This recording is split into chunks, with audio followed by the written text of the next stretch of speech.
Hello everyone, myself Bismi P. Charian, Assistant Professor at Suresh Gyan Vihar University.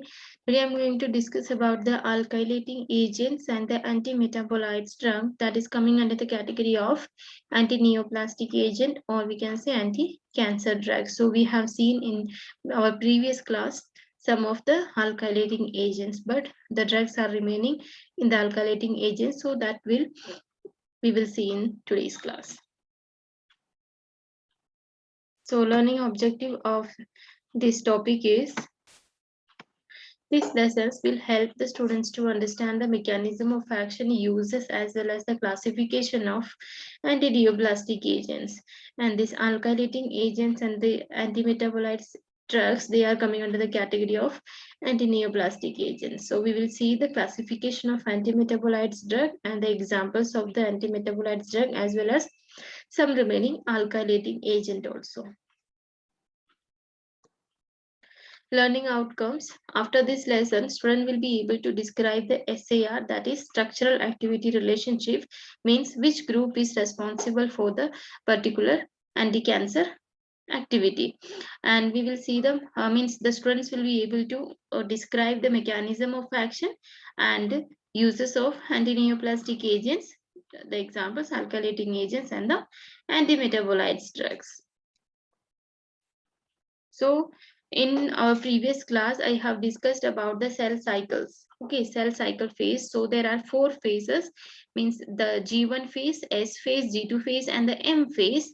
Okay, so the G1 phase is the means in that phase the cell prepare for the synthesis of the DNA, and in S phase, that is known as synthetic phase. In that S phase, the DNA synthesized in the S phase, and in the G2 phase, DNA replicates. Okay, DNA replicates in the G2 phase, and M phase is mitosis. So in that, the new cell proliferate or new cell prepare for the next cell cycle. Okay, so there is one another phase that is known as G0 phase. In that phase, the synthesis of the DNA reversibly paused or stopped. Okay, so that is known as G0 phase. And the many of the antineoplastic agents, they act on the G1 and S phase. Wait a second.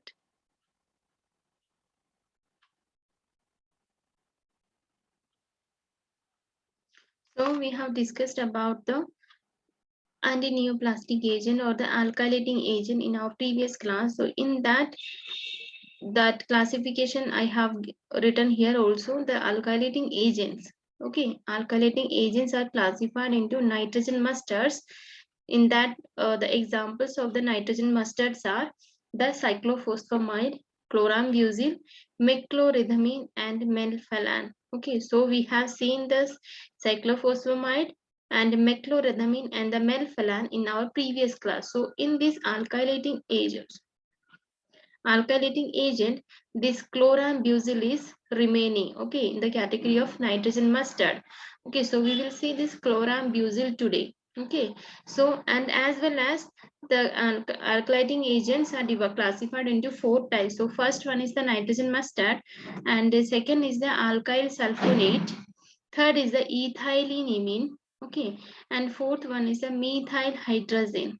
Okay, methyl hydrazine. So in our previous class, we have seen the cyclophosphamide, mecloridhamine, and melphalan as the structure as well as the mechanism of action. The mechanism of action of these alkylating agents are same. Okay, so in today's class, we will see the chlorambucil as well as busulfan, that is coming into the category of alkyl sulfonate. This alkyl sulfonate is again in the classification of the alkylating agent. Okay, so busulfan is there in our syllabus, as well as this thiotepa is also there. Okay, so this thiotepa is coming in the category of ethylenimine. Ethylenimine is a classification of alkylating agent. Okay, so this is the normal classification of alkylating agent. The classification is very important. So let's see our drug chlorambucil. Okay, chlorambucil.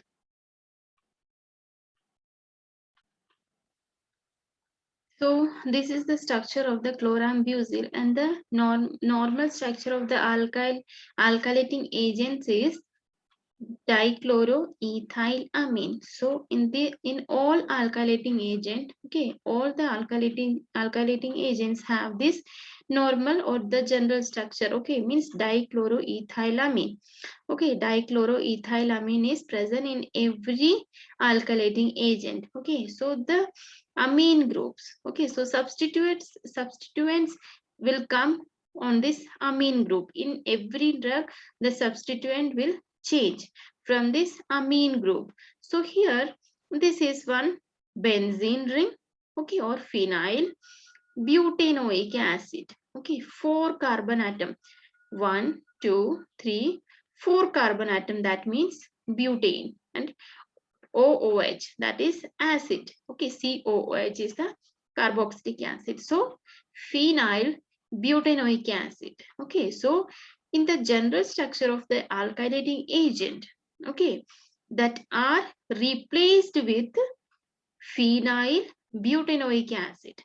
Okay, phenyl butanoic acid is attached to the nitrogen atom that is present in the general structure of the alkylating agent. So this is the structure of the chlorambucil. Next, we will see the mechanism of action. Okay, so this chlorambucil interferes with DNA replication and the damage the cell. How they interfere with the DNA replication, we have seen in our previous class. Means each and every alkylating agent, okay, each and every alkylating agent transfer their alkyl group to the guanine that is present in the DNA. Okay, that means the alkylating agent transfer their alkyl group to the guanine, and that guanine is present in the DNA structure. Okay, and when that guanine alkylated, okay, once the guanine alkylated, that guanine base pair with thiamine. Okay, normally the guanine base pair with the cytosine. When structure changed, means once the guanine alkylated, that obviously base pair with the thiamine. So we have discussed all these things in the previous class. So in that way, okay, when that miscoding happens, okay, when that miscoding happens, that disrupt the structure of the DNA, RNA and the protein, as well as the function of DNA, RNA and the protein. Okay, so that is the main mechanism of action of every alkylating agent. Okay, so this chlorambucil interferes with the DNA replication and damages the cell. Okay, it leads to the accumulation of cytosolic P53, which result in the cell cycle arrest and ultimately the apoptosis. Okay, so the chlorambucil interferes with the DNA replication and damages the cell, and it leads to the accumulation of systolic P53, which results in the cell cycle arrest and ultimately apoptosis occurs. Okay, and this chlorambucil shows its effect via 3 different ways. So let's see what are these ways. So it alkylates the DNA. Okay, so I have told that it alkylates the DNA means that alkylating group is transferred to the guanine and the crossed guanine forms. Okay, if you want a little more about the mechanism of action of alkylating agent, you can check the previous video. So it alkylate means this chlorambucil alkylate the DNA. Okay, that leads to the fragmentation of the DNA by the repair enzymes, and hence DNA and RNA synthesis is affected. Okay, it can also form the cross linkage in the DNA. So it is only possible when that guanine alkylated. Okay, when that guanine alkylated, at that time the cross linkage of the DNA occurs, and that interfered with the DNA transcription.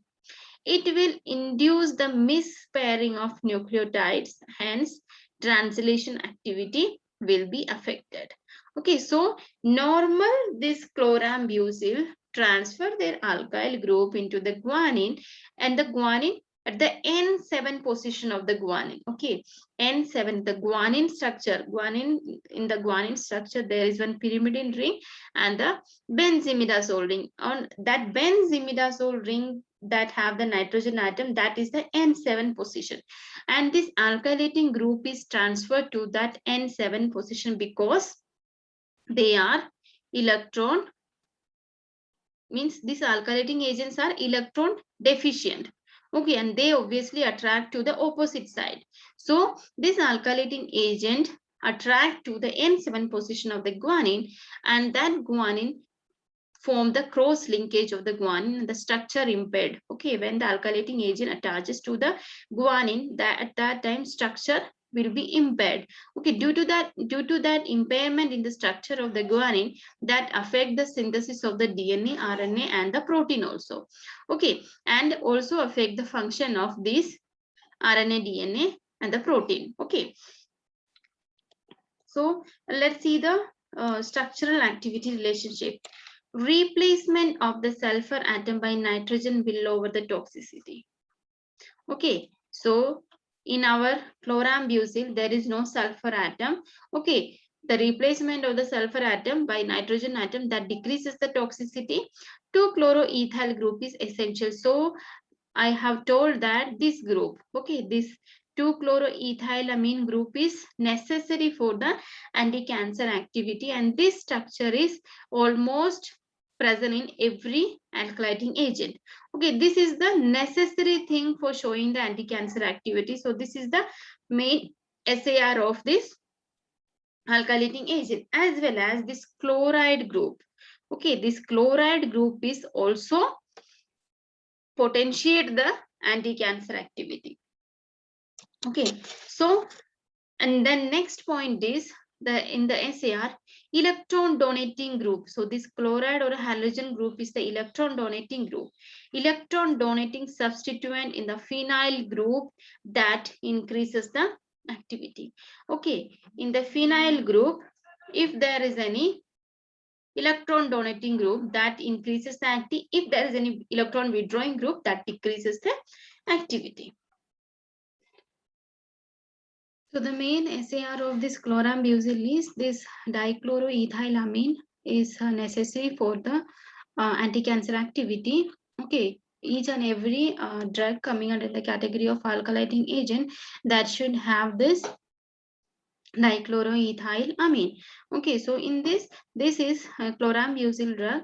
This structure is necessary for the anti-cancer activity, as well as if any electron donating substituent, okay, electron donating substituent on this phenyl ring, that increases the activity, whereas if any substituent that is attached to this phenyl group, that is electron withdrawing group, so that decreases the activity of this chlorambucil drug. Means which activity? The anti-cancer activity obviously decreases if the substituent is electron withdrawing. Okay, so you have to remember this dichloroethyl is necessary for the anti-cancer activity in the alkylating agent, as well as the phenyl group. Okay, if the phenyl group is substituted with the electron donating group, that increases the activity, whereas the electron withdrawing group on this phenyl group decreases the activity, decreases the anti-cancer activity. So this is the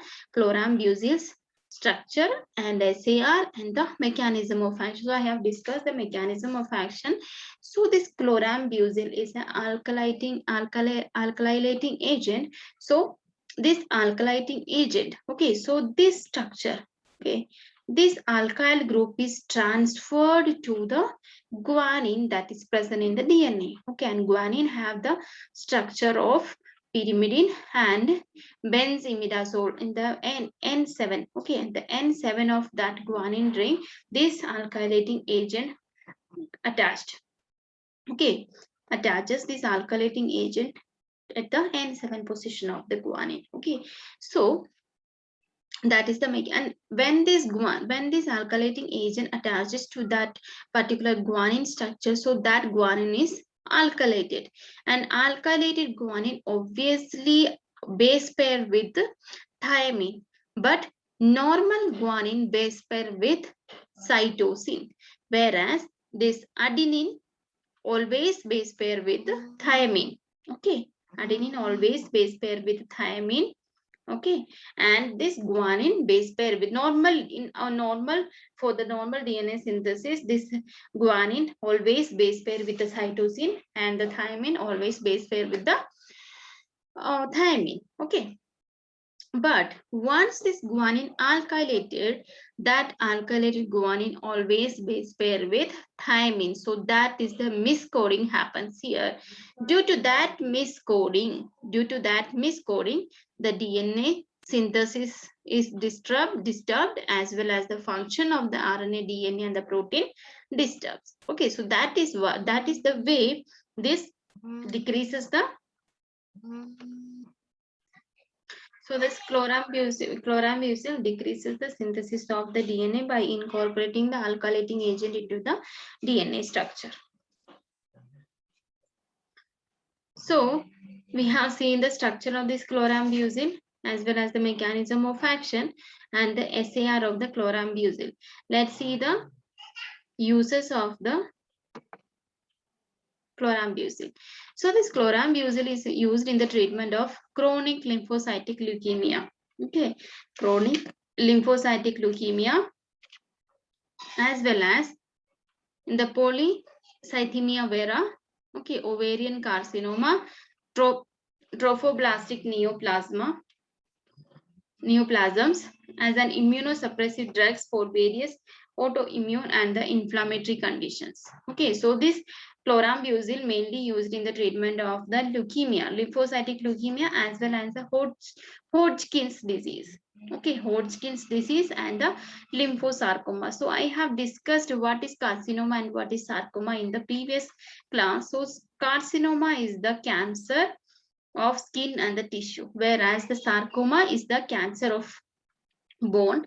Okay, bone, cartilage, and the muscles. So that is the difference. So lymphosarcoma, in the treatment of lymphosarcoma, this chlorambucil is used. So next classification of the alkylating agent is alkyl sulfate. Till now, we have seen all the examples of the nitrogen mustard drugs. Okay, nitrogen mustard drugs. Okay, so actually I have told that every alkylating agent have that dichloroethyl group. No, that is wrong. Every nitrogen mustard drug, okay, each and every nitrogen mustard drug must have that dichloroethyl group. Okay, but that is I have mistakenly told that means every alkylating agent should have that alkylating means alkyl group. So that is wrong. Please correct these mistakes. So every nitrogen mustard must have that dichloroethyl group in their structure for showing the anti-cancer activity. Okay, this next classification of the alkylating agent is alkyl sulfate. So in the alkyl sulfate, the example of the drug is busulfan. Bu means bu. So we can remember butane is there in the busulfan. Sulfan, so obviously sulfur is also there. Okay, busulfan, butane, sulfur is must in the structure of the busulfan. So let's see the structure of this busulfan. One, look at this CH2, CH2, CH2, 4 carbon atom. Okay, 4 carbonic chain, that is known as butane. One butane ring is attached with sulfoxymethyl. Okay, 2 sulfoxymethyl in the left side as well as the right side. Okay, so this butane ring, this is very easy structure, you can easily remember. Butane, okay, butane chain is there, and that butane chain, okay, the butane chain connected with sulfoxymethyl. Okay, sulfoxymethyl group is attached in both sides of the butane. Okay, both sides of the, and at the 1 and 3rd position of this butane, sorry, at the 1 and 4th position of the butane, there are 2 sulfoxymethyl groups. So in the name itself, butane is there. Okay, so you can remember in like this way, butane is present in the busulfan, and that butane is connected with 2 sulfoxymethyl group. Okay, on the left side as well as the right side. So the mechanism of action is same as alkylating agent. So I have written in this, but I will explain once again. So the alkylating agent. So here alkyl group is here there. Okay, so alkylating or this busulfan transfers the alkyl group to the N7 position of the guanine that is present in the DNA. Okay, guanine, and that guanine alkylated. Once that guanine alkylated, what happens? Miscoding happens there. Miscoding happens in the DNA structure. When the miscoding happens, okay, when the miscoding happens, the synthesis of the DNA stops or disturbed. Okay, when the structure means guanine structure is impaired, when guanine alkylated. So when the structure is impaired, there is no chance of synthesis of the DNA. Okay, so that is the way this busulfan act on this DNA. Okay, or this busulfan we are using in the treatment of anti-cancer drug. Okay, so this busulfan transfers their alkyl group to the N7 position of the guanine. Okay, N7 position of the guanine, and that guanine alkylated. Once that alkylated, miscoding happens. Due to that miscoding, DNA synthesis stops there. Okay, and the function of the DNA also stops there. So that is the action we want with the help of this alkylating agent or anti-cancer drugs. So this is the mechanism of action. Let's see the uses of the busulfan. Okay, so this busulfan is used in the treatment of chronic granulocytic leukemia. Okay, so this busulfan is used in the treatment of chronic granulocytic leukemia. Okay, so you have to remember this busulfan is used in the treatment of chronic granulocytic leukemia. Next classification of the alkylating agent is ethylenamine. Okay, ethylenamine. And the example of the ethylenamine is thiotepa. Okay, thiotepa. So in the thiotepa structure, one aziridine moiety means 3 aziridine moiety is there. So I have discussed what is aziridine moiety. Okay, if you don't know the aziridine moiety, I will explain that. So aziridine moiety is 3-member structure that contain 1 nitrogen atom. 3-member cyclic structure that contain 1 nitrogen atom is known as aziridine structure. Okay, 3 cyclic moiety. Okay, 3 cyclic means 3-membered cyclic moiety that contain 1 nitrogen atom is aziridine. So in the thiotepa, 1 phosphorus atom. Okay, 1 phosphorus atom that is attached with the 3 aziridine moiety. Aziridine. Look at this 3-membered cyclic string. Okay, 3-membered cyclic ring that contain 1 nitrogen atom. So in the thiotepa, this 1 phosphorus, okay, 1 phosphorus is attached with the 3 moiety of the, or this phosphorus is attached with 3 molecule of the aziridine ring. Okay, aziridine ring, and this phosphorus is double bonded with the thio group. Okay, thio group. So this is the structure. So you can remember means in the thiotepa. Okay, thiotepa. Here one I is there. Thiotepa. Okay, thio means 1 sulfur atom is present.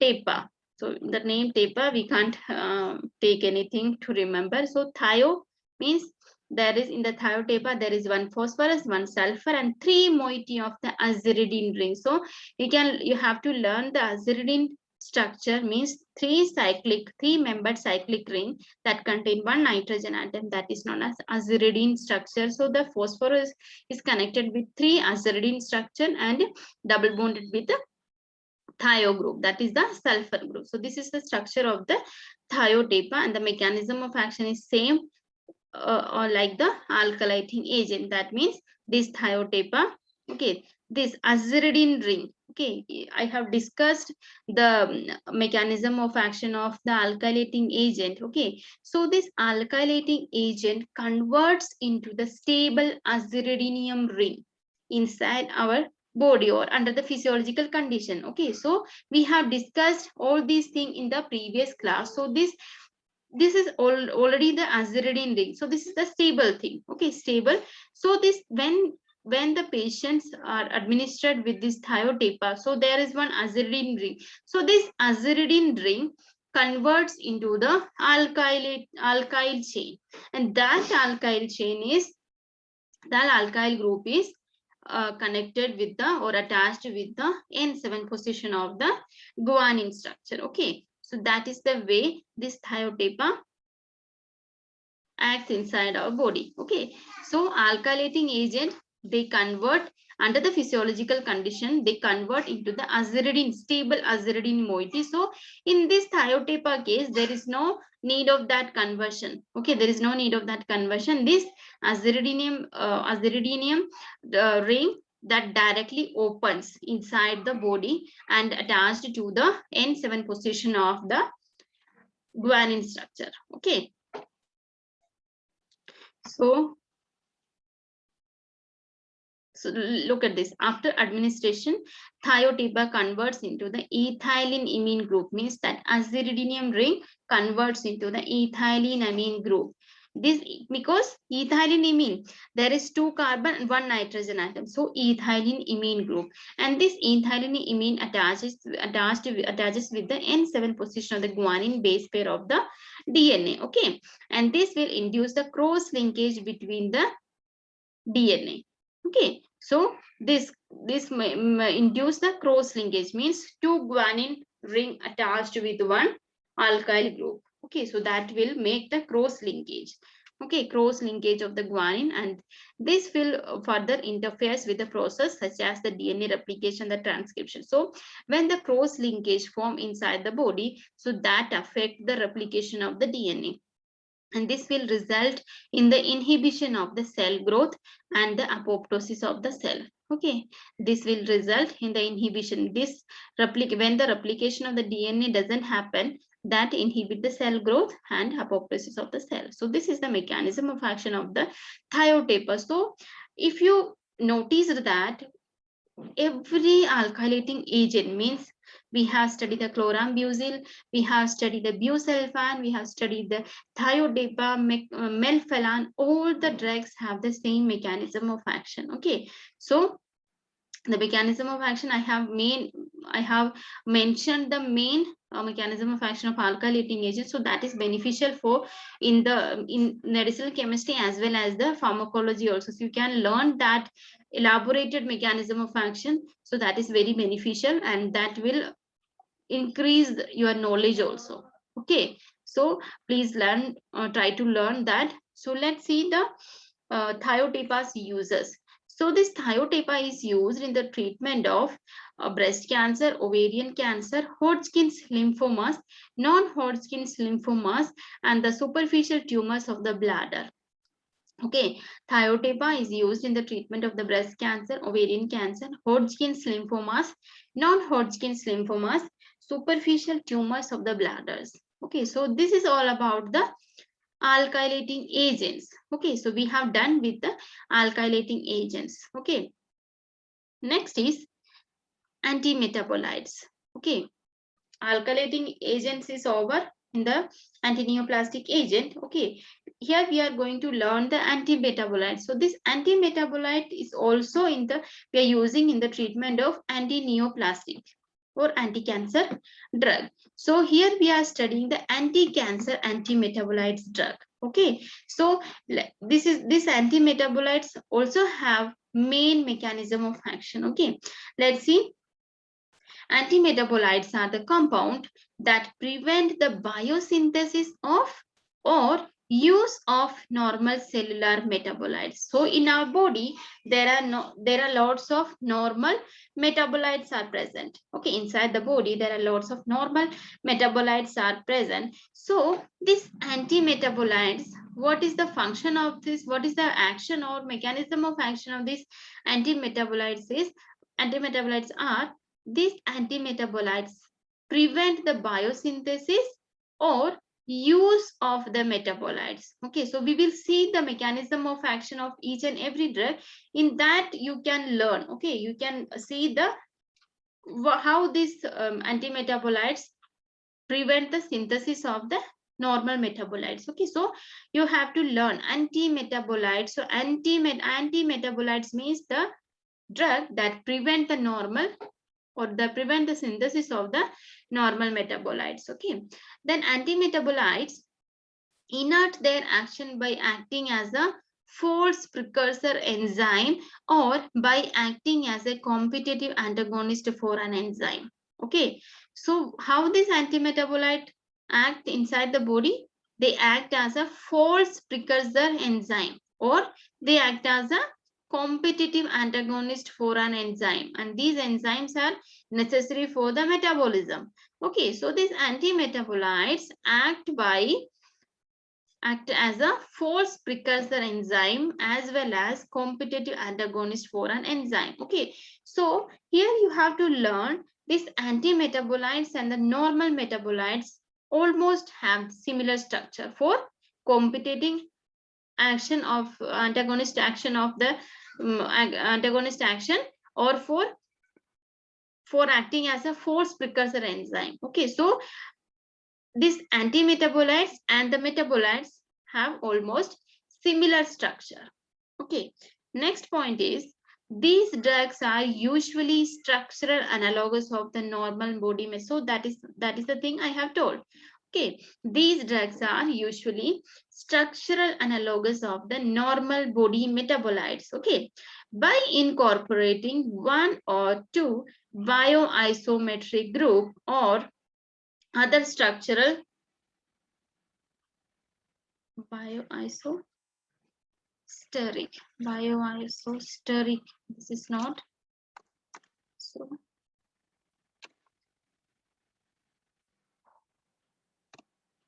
Okay, so how they have similar structure or similar analogs only means the difference between the metabolites and the anti-metabolites are the substituent present in the anti-metabolites drug.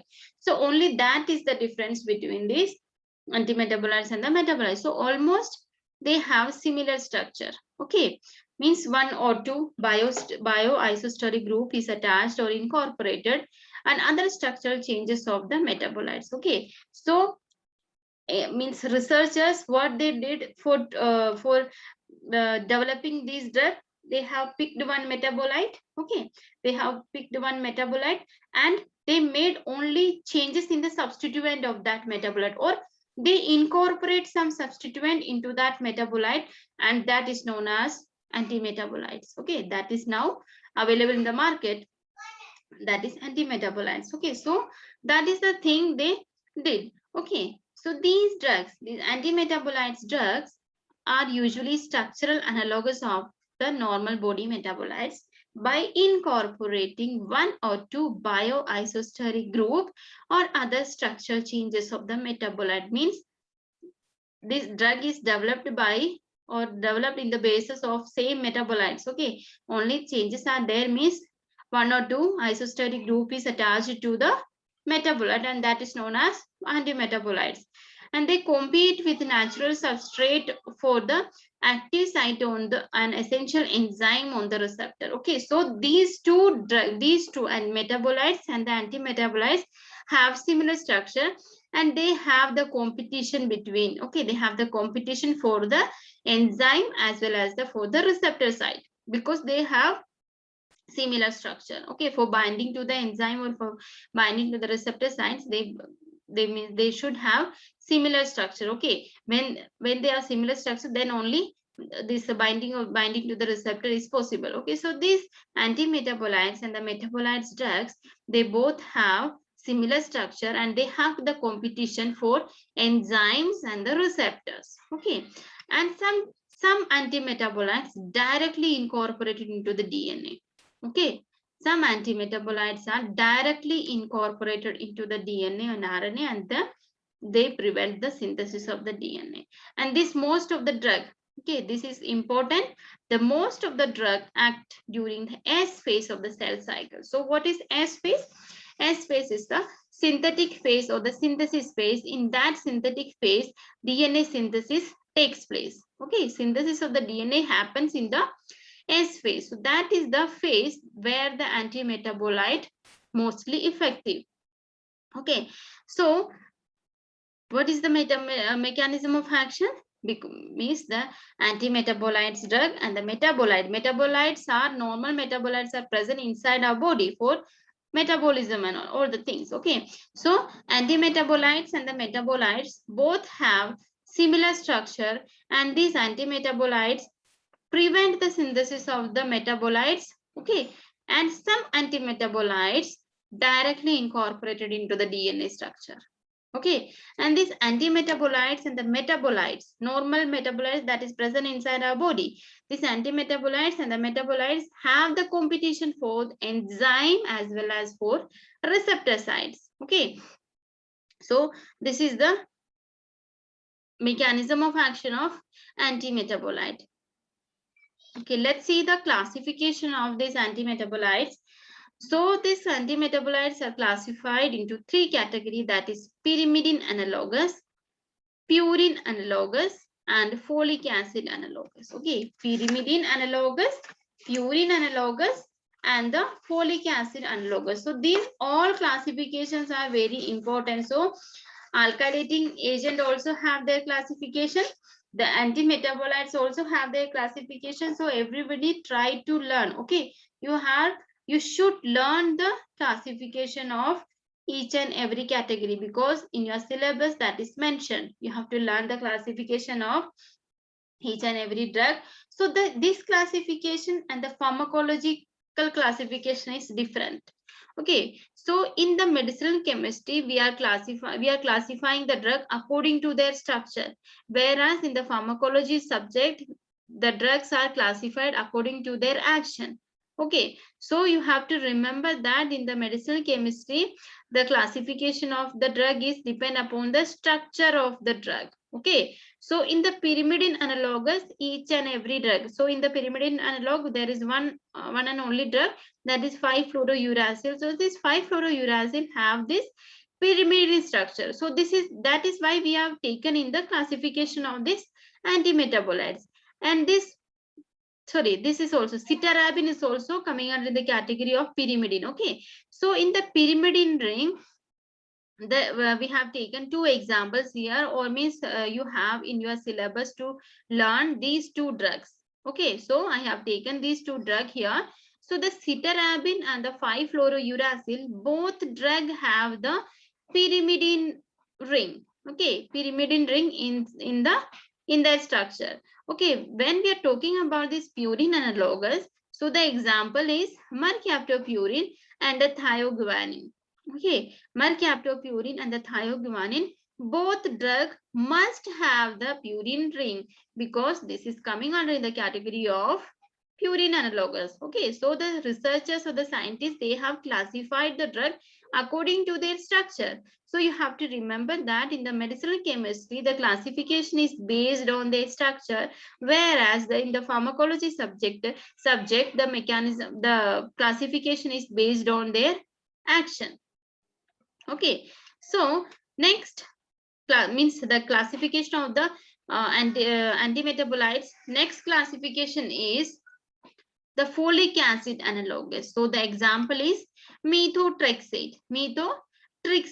Okay, so here we have studying the anti-cancer agent or anti-neoplastic agent. So we have learned the alkylating agent. Okay, every drug we have studied. Okay, alkylating agent. So that alkylating agent is classified into different parts. Okay, so that means nitrogen mustards are there, alkyl sulfate is there, ethylenimine classification is there. So ethylenimine's classification, the example of ethylenimine is thiotepa, and the alkyl sulfate, example of the alkyl sulfate is busulfan. Okay, alkyl sulfate. Okay, so there is one alkyl group and the sulfate group. So the busulfan butane chain is there, and in both side of the butane there are two moiety of the sulfoxide methyl is attached, the both side of the butane. At the first and the fourth position of the butane, sulfoxymethyl group is attached. So that is alkyl sulfate. So that is coming in the category of alkylating agent. Here we are studying the anti-metabolites drug. So in your syllabus, this is next topic of the alkylating agent. So the antimetabolites drugs are coming, and we are studying the antimetabolites drug that we are using in the treatment of cancer. Okay, so this 5-fluorouracil, cetarabine, mercaptopurine, thioguanine, these all drugs we are using in the treatment of the cancer. Okay, these all are the antineoplastic agents. So the antimetabolites classified into pyrimidine analogous, purine analogous, and the folic acid analogous. Okay, and the example of the pyrimidine analogous 5-fluorouracil and the cetarabine, and the example of the purine analogous is mercaptopurine, okay, mercaptopurine, thioguanine, and azathioprine. Okay, these are the example of the purine analogous: mercaptopurine, thioguanine, azathioprine. Okay, next drug is folic acid analogous. Okay, folic acid analogous. So example of this folic acid analogous is methotrexate. Okay, methotrexate is the example of the folic acid analogous. Okay. So we have learned the mechanism of action of antimetabolites and the classification of the antimetabolites. So we have to learn these all drugs. Okay, this 5-fluorouracil is there in your syllabus: cetarabine, mercaptopurine, thioguanine, azathioprine, and the methotrexate. All the drugs you have in your syllabus. You have to learn the structure of each and every sorry, each and every drug, and you have to learn the SAR, mechanism of action. The classification is, the antimetabolite classification is this. So you have to learn each and everything. Okay, so in the next class we will see all these drug. Okay, we'll see all these drug, means the structure of the 5-fluorouracil, what is the mechanism of action of these 5-fluorouracil, the cetarabine. We will see in our next class. So we will moving on the MCQ part of this topic. Okay, so these antimetabolites as well as the this alkylating agent, both are very very important. Means when we are watching this all the things. So these two topics are very very important, and questions may be come from this topic. Means all the classifications are important, all the mechanism of actions are actions are important, as well as the each and every drug structure is very very important, because these drugs we are using in the treatment of anti-cancer drug. So let's see some questions. Okay, so the correct classification of 5-fluorouracil can be, so we have learned this 5-fluorouracil is coming under the category of antimetabolites. Okay, antimetabolites. Nitrogen mustard is the alkylating agent. So this 5-fluorouracil is the classification of antimetabolites. Okay, next is how many numbers of the rings are found in the chemical structure of the drug 5-fluorouracil. So 5-fluorouracil have only one ring. Okay, so the correct answer is 1, because only the pyrimidine ring is present in the 5-fluorouracil. Okay, only pyrimidine, because this 5-fluorouracil is coming under the category of pyrimidine analogous. So one pyrimidine ring is present in the 5-fluorouracil. We will see in our next class. Next is, which among us the following is not a therapeutic use of the 5-fluorouracil? Okay, so this 5-fluorouracil, okay, this antimetabolite drugs coming under the category of pyrimidine analogous. Okay, pyrimidine analogous. So this is the anti-cancer drug. So colon cancer treatment, anal cancer treatment, GIT cancer treatment.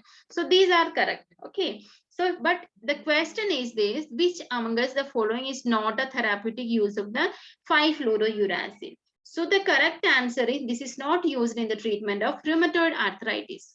Okay, this is not used in the treatment of rheumatoid arthritis. So the correct answer is D. Next is the starting chemical required for the synthesis of the 6-mercaptopurine. Okay, so we will see in the next class this. So I will skip this question. So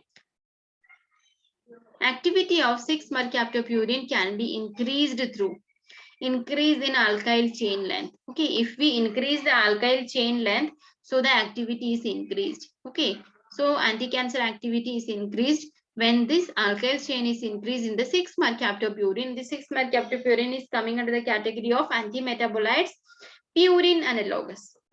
Okay, so this is all about this alkylating agent. And in today's class, we have learned remaining all alkylating agents. Okay, we have learned the structure, we have learned the mechanism of action as well as the SAR of every alkylating agent. So we have completed that. Sorry, we have completed that alkylating agent, and we have started the new topic, antimetabolites. Okay, so we have seen the common mechanism of action of the antimetabolites drug. Okay, antimetabolites common mechanism of action we have seen, and the classification of antimetabolites we have seen, means they are classified into 3 category. Okay, pyrimidine analogous, purine analogous, and the folic acid analogous. And we have seen the examples of each and every classification. In our next class, we will see the 5-fluorouracil structure, mechanism of action, synthesis also. Okay, so we will learn in our next class all the remaining things that is coming under in the category of antimetabolites. So I hope everybody understood it very well. So thank you.